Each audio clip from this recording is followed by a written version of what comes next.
Hello, good evening. To tonight's share of Sipur Amaisius.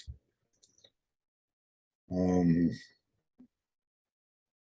Tonight is a very special night. It is the Yortzeit of Rabbeinu Arizal, Rabbi Yitzchak ben Shlomo Luri Ashkenazi, זכותו תגן עלינו. It is not possible at all to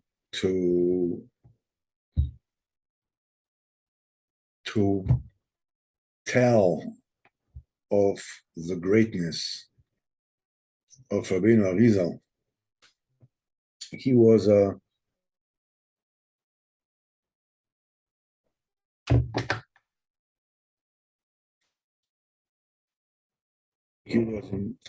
connected by marriage to Rabbi Yosef Karo, who wrote, of course, the Bes Yosef, the Shulchan Aruch, and Hakima de Yodai, the ultimate codifier of Jewish law, and the great man of his generation. It was a huge generation, where they lived in Tzfas at the time, and Rabbi Shlomo Al-Kabetz, who wrote the Lachadoidi that we sing in the shul, he was the Chazan. And Rabbi Yosef Karo, Baal Shulchan Aruch, was the Rav. The Rebbe was Rabbeinu Arizal. I mean, you're talking about an unbelievable greatness that cannot be imagined. Rabbeinu Arizal was born in Yerushalayim,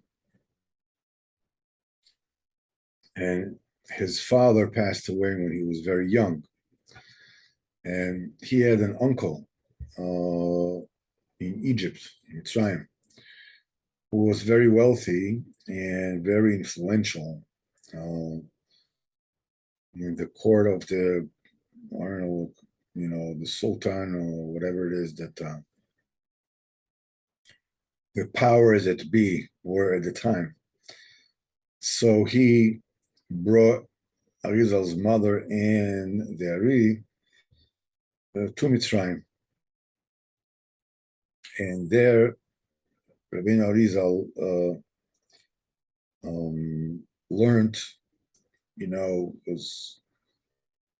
it filled his stomach, as they say, with Shas and Poiskim. He was the Talmud of the Ridvaz. And one day, a merchant came with a copy of the Zohar that was unknown to people at that time. And when Arizal saw it, he said, "Please sell this to me, and I'll pay anything for it." And he said, "Look, I have no need for it. I understand what is written in it. You can have it, but what I would like in return is that, that you speak to your uncle, that I get a certain kind of permission to import." I don't even know what it was. This is no problem. He went to his uncle and he spoke to him, and the uncle arranged it for this person to have this. And he gave him the sefer. And the rest, as they say, is history. I mean, Ariel studied the Zohar, and he got married very, very early. He was 13, and for the entire week, he had a place where he used to go to in the desert, and he would be misguided, and he didn't speak to anyone, and he was zeicha to the revelation of Eliyahu Hanavi that taught him everything. And then when he was 33, close to age of 33, Eliyahu Navi told him he should go to Tzfat. And there you will find Rabbi Chaim Vital and teach him all your limudim, all your Torahs. And Arizal went there. And in Tzfas, in the beginning, nobody knew who he was. The great Mekubal of the time was, of course, the Ramak, Moshe Kolavero, who, when he got sick at that time, before he passed away, his Talmidim asked him who is going to be his replacement. So the Ramak said, the one who will see the column of fire, standing over my coffin, the mita, that is my replacement. And during the Levaya, they didn't know who it was, and Arizal, he wasn't with them. Nobody really knew who he was. And he said, you should know that there is a column of fire standing on top of the body. And then they start realizing who he was. And sometime he came to him. And at the beginning of Chaim Vital, he wasn't 100% certain that Arizal had what to give him.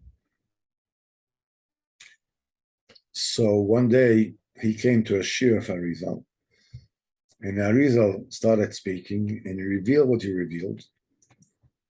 And Reb Chaim Vital came to him and begged him to teach him. And Arizal said, "No way. I don't want you to come to learn with me." So Reb Chaim Vital went home, and he put himself in a barrel for 3 days.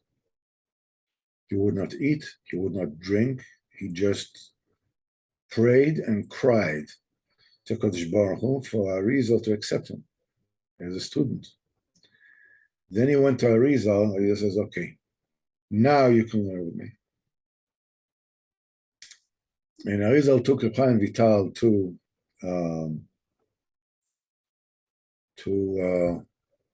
the Kinner, because he said, "We have a very short time together.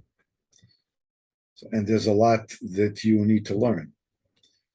So he went to a place of the Kinner where there is the bear of Miriam.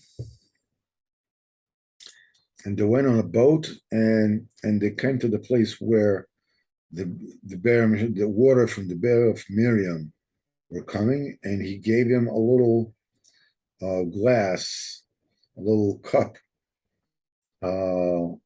of the water to drink. And from that moment on, Reb Chaim Vital did not forget a single word that Arizal taught him. Altogether, Arizal was with Chaim Vital less than 2 years. And all the Etz Chaim, all the Teres Kabbalah that we have today is from him. And so obviously this year is not only Le'ilei Nishmas Rabbeinu Arizal, Zchusot Hagen Aleinu B'ezrat Hashem, Zchus Arizal, will learn what we're learning tonight. We'll just say one single story that is mentioned in Shivchei Arizal. Shivchei Arizal, is a sefer that Reb Chaim Vital wrote about the different moifsim that he saw from Arizal, which Reb Nosson said if Arizal had a lot more than just that. He says if Shivchei Ari, that's the only thing that Arizal had in him, said from Abena we saw much more. He says that Arizal was much much more than that. But a rather scary story, rather shaking story, is there was, that's one story that we'll tell of Rabbeinu Arizal, that there was a Jew that came to him. He told him that the Arizal looks at a person and knows everything this person did, ever. So that person, let's put it this way, didn't take it too seriously. And he came to Rabbeinu Arizal and said, if you tell me what I did, I'm willing to do tshuva. I was going to do you a favor. I'm going to do tshuva. So Arizal started telling this person every single avera that he has ever did. And the person was shocked. And he kept on enumerating, he did this, and then he did this, and then he did this, and then he did this. And then he told him something that the person said, no, this never happened. Arizal told him that he had a Goisha maiden servant that died. And he was with her body, with her corpse. He had relations with her dead body. So that person said, this is a lie. This is a total lie. This never happened. So Rizal just moved his hand over this person's face. And that person saw that maiden servant standing in a room, right there, her neshama standing in a room. And she said, this is what you did with me, with my body. So he totally fell to pieces. And he said that he's willing to do anything for tshuva for that. So Rizal said, tshuva doesn't help for this. This is, whether a person has relationship with a Gentile woman, when she's alive, she's tied to him in both worlds. How much more when such an avera, such a disgusting thing? The person said he's willing to go through anything. So he says he's willing to go through for Mrs. Bezdin, in order to atone for this avera. So Rizal told him that the tikkun for this avera is sreifa, it's burning. So the person says, no problem, I'm going to go and I'm going to buy the wood, to burn me. So he says, no, the punishment of burning of Mrs. Bezdin is not burning on the stake like the goyim do, but that they take a slug of lead and they melt it, and it is poured into the throat of the condemned, and it goes down and it burns him, and this is how he dies. You can imagine what tremendous isurim. So the person said he's willing, and he went and he bought the wood, and he bought the lead and the pot, and they put the pot on top of the fire and the molten the lead. As I told him, I was lie down on the floor and spread your arms and your legs and close your eyes. So he closed his eyes. He says, open your mouth. He opened his mouth. And when he did that, Arizal poured into his mouth a very sweet drink that he has prepared. And he told him, it's okay, now the Avera is off, because what was necessary here was not actually for you, to burn, but for you to be willing to have been burned. That was what was required. So that's a story about Ariz exclusive to Aleno.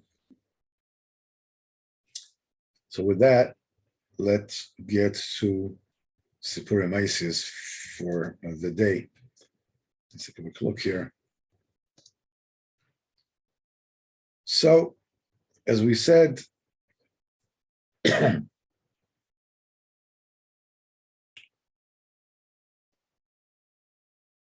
once the Burgher, went to this place, he's happy there, and he decided he's going to spend the rest of his life over there. And the emperor, after the sentence had been carried out on the Burgher's son, and he was free of him, for the emperor thought that really and truly the judgment has been carried out on the young man, and he was no longer in the world, that he died. Now he was able to enter into a marriage contract for his daughter. Therefore, negotiations began with various kings regarding a match with her. Now, we are talking about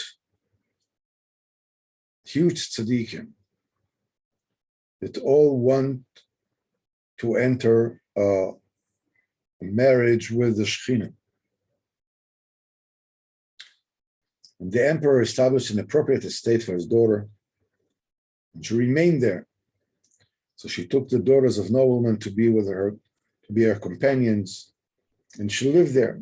And she would play musical instruments, give you similar pastime as with the custom.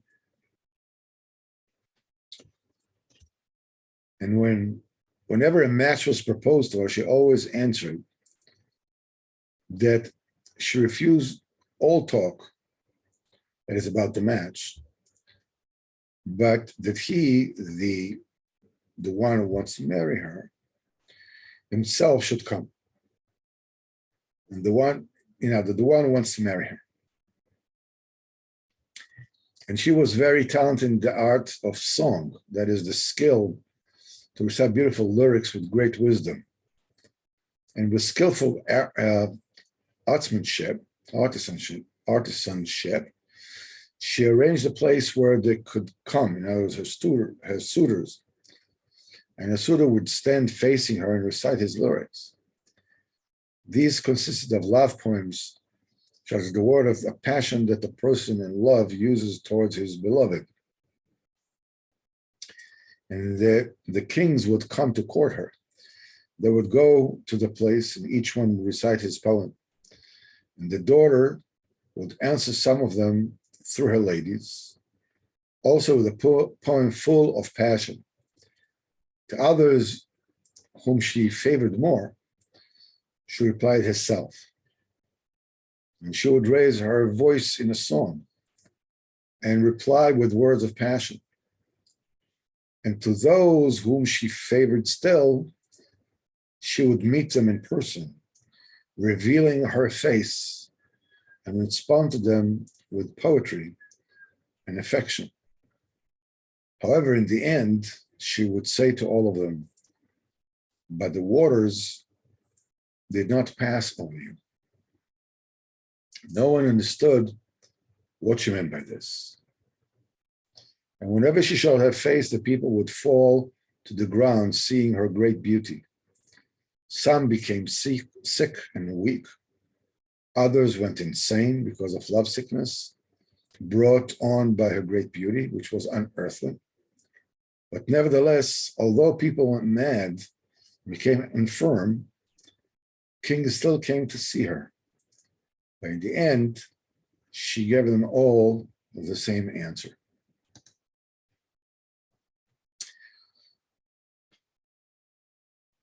we're talking about people who are, all those kings that we are talking about, we're talking about tzaddikim of unbelievable level. The merit of experiencing a meet with the Shekhinah is so immense that tzaddikim are willing to be moisa nefesh for that. During the time of Beis Hamikdash, we're holding in the 9 days before Tisha B'Av, tonight, Yortzeit of Ariz. So the second Beis Hamikdash stood for 420 some odd years. During that time, there were over 300 high priests. And Tzadok, the Kohen Gadol, was the grand priest for 80 years, which means out of this 420, 80 was Tzadok Kohen alone.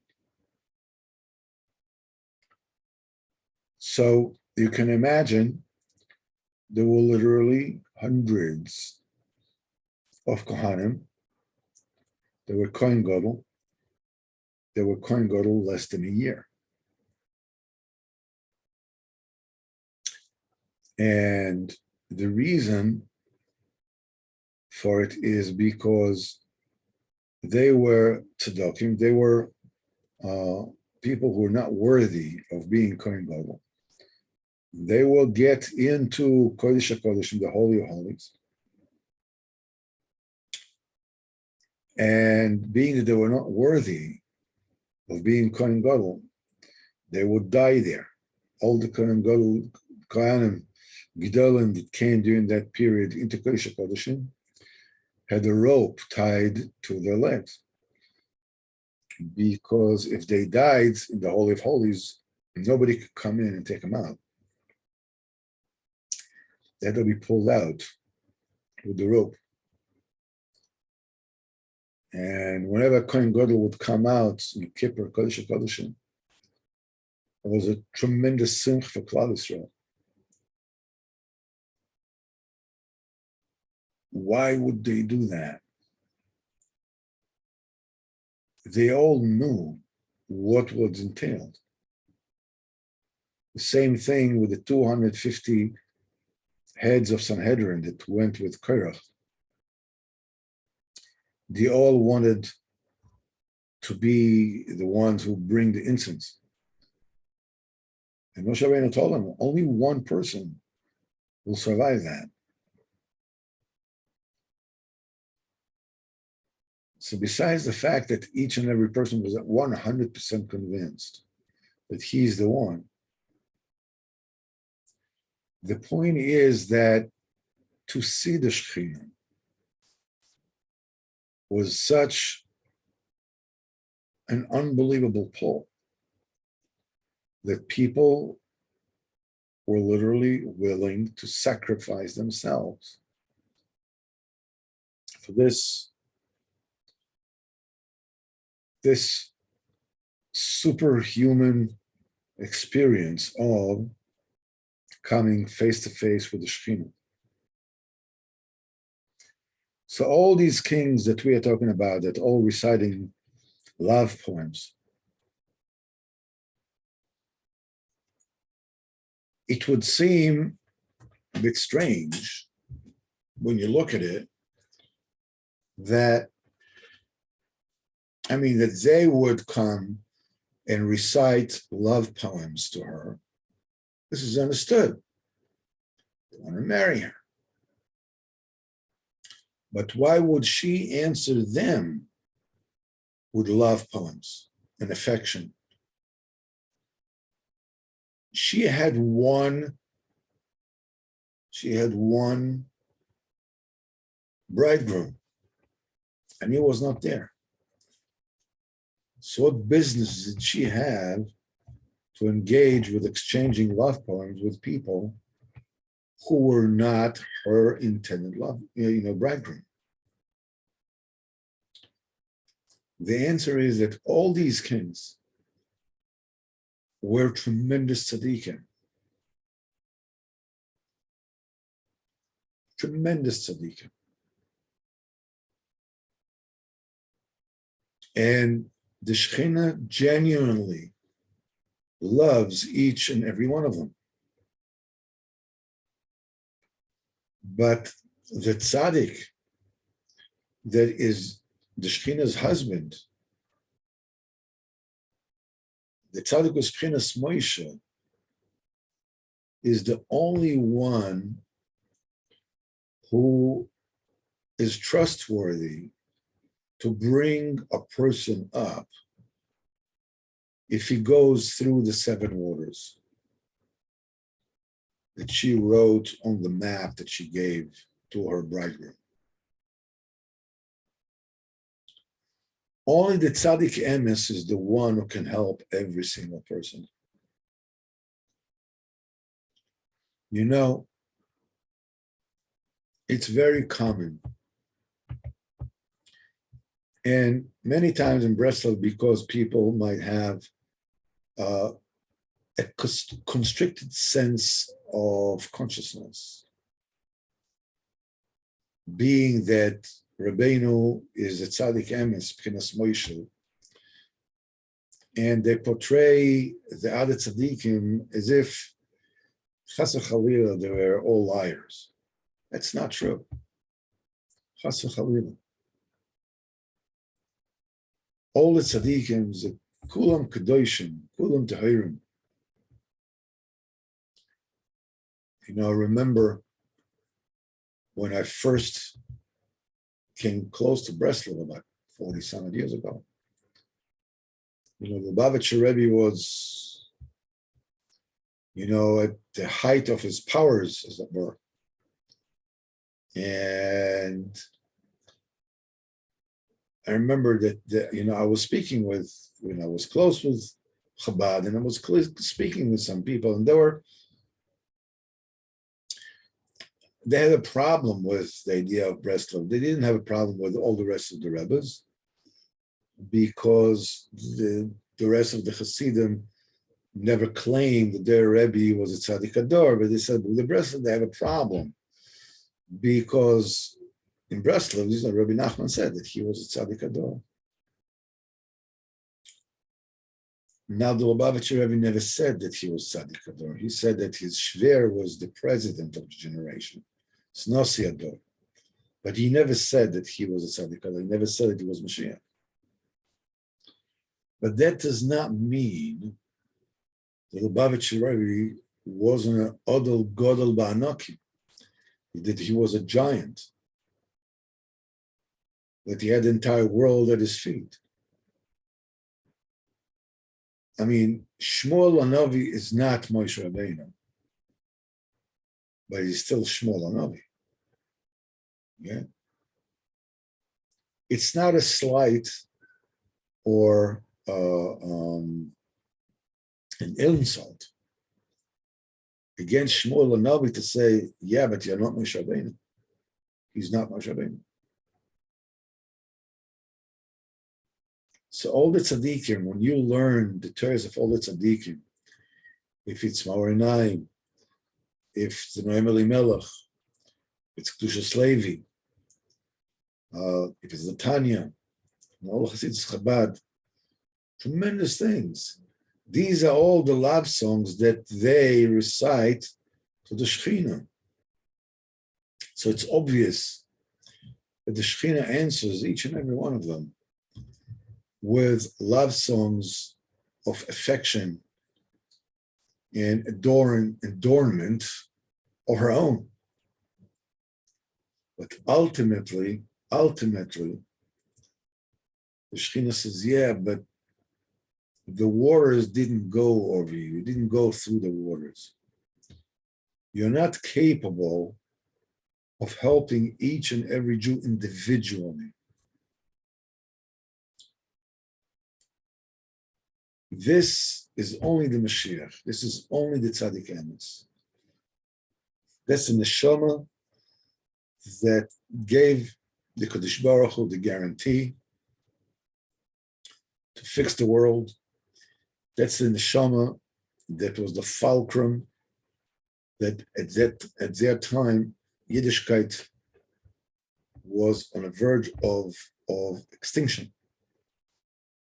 You have to understand that we spoke about it, but the Jewish people, the Jewish nation is being decimated constantly.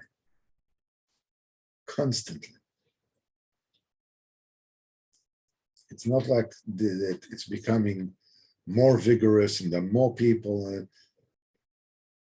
Throughout the generations, the Jewish nation is being decimated more and more and more, whether it's the percentage of assimilation in America or what's happening and even inside the frum Jewry.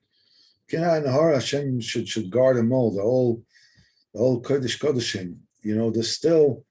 They're still, yeah, but the Tzaddik Emes, it's not, they didn't go through the water. It's not a tikkun for each and every person by himself. Only 5 tzaddikim were able to do that. It's Moshe Rabbeinu, it's Rishon Bar Yochai, it's Rabbeinu Ariz, it's Yortzeit tonight, Rabbeinu Baal Shem Tov, and Rabbeinu Nachman. And B'ezrat Hashem, Mashiach Tzidkenu will come. That's the beggar without legs. When you will come finally, how will we know that he's Mashiach?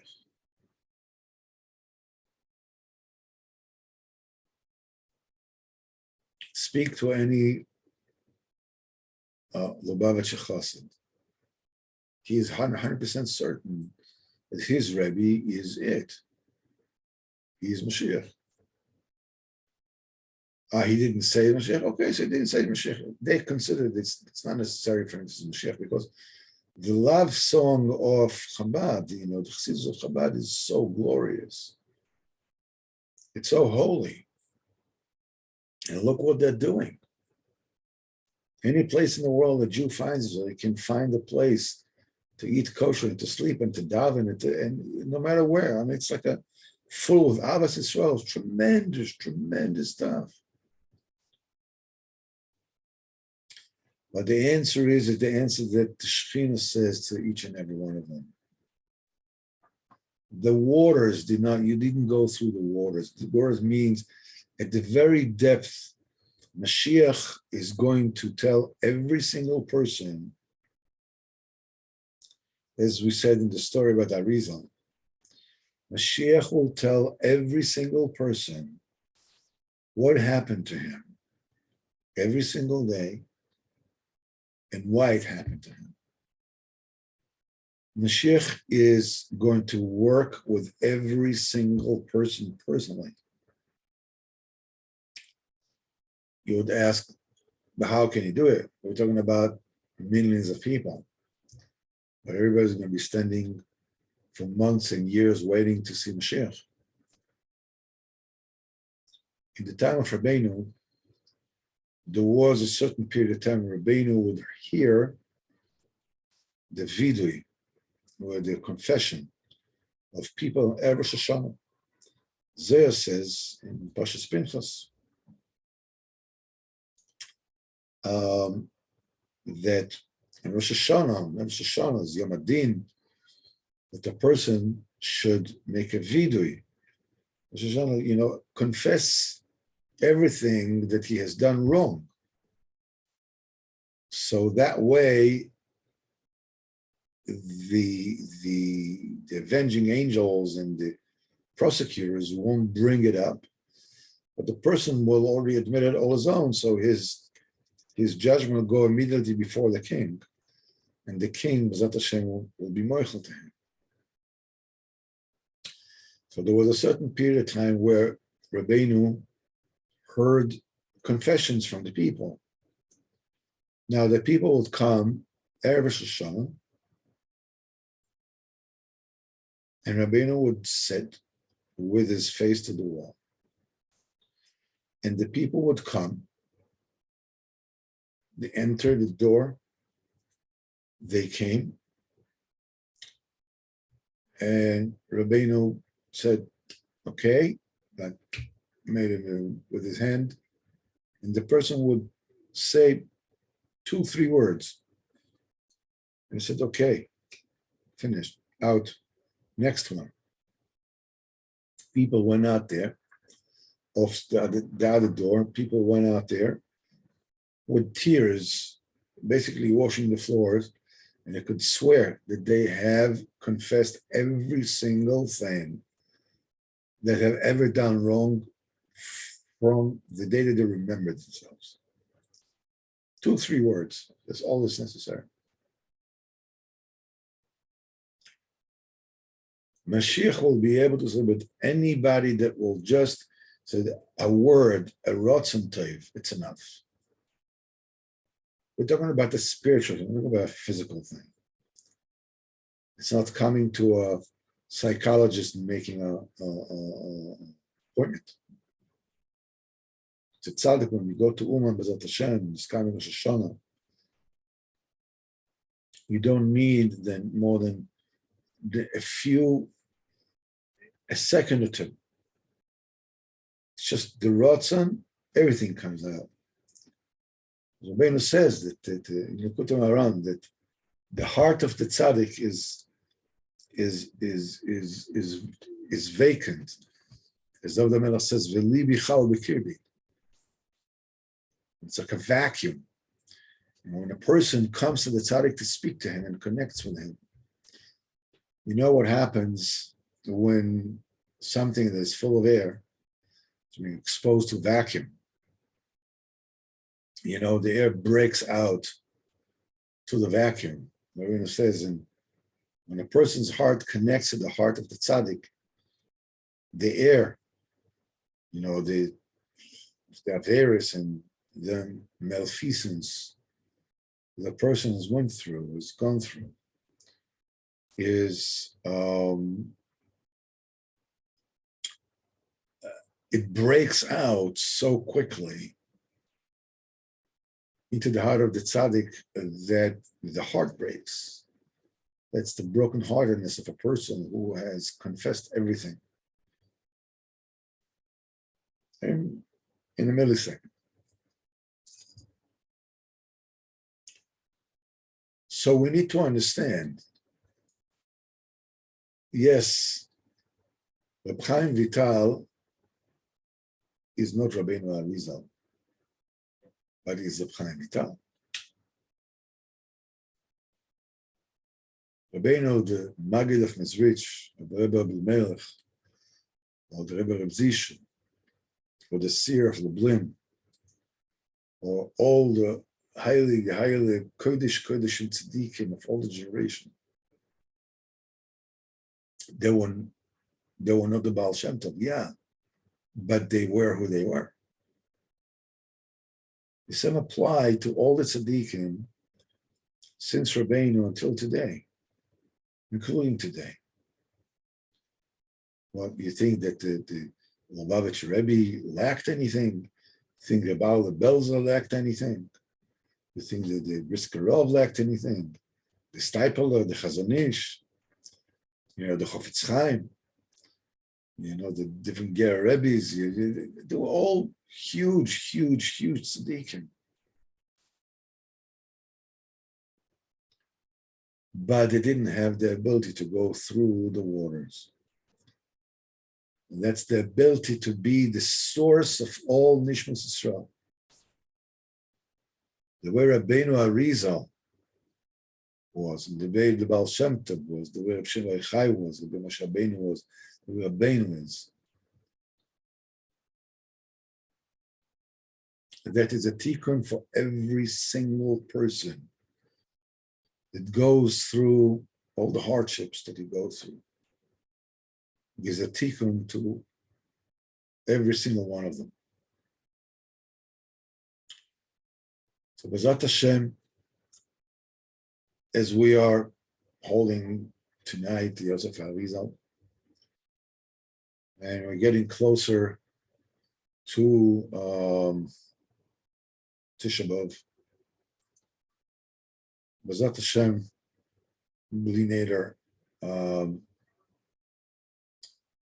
I hope to dedicate tomorrow and Thursday, not tomorrow, Wednesday and Thursday,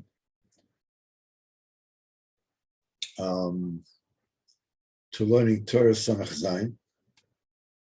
I will ask a Shaila regarding learning on Tisha B'Av, if we should learn and what we should learn if we learn. Nevertheless, if you want to take a look in the meantime, we will be going over, hopefully, Torah Samach Zayin 67 in the second Chelek of the Likutei Moharan, which the Torah has to do with the passing of the Tzaddik and the Chorban of Beis Hamikdash, and that what it means to each and every one of us. Hashem Yisborach, B'ezrat Hashem, Zaka has first of all to mourn properly for Yerushalayim. I was zocheh to make tikkun chatzois and cry for Beis Hamikdash every night. And b'schus this, B'ezrat Hashem, we're zocheh to see the simchas of Yerushalayim, B'ezrat Hashem, soon in our days in Yisrael.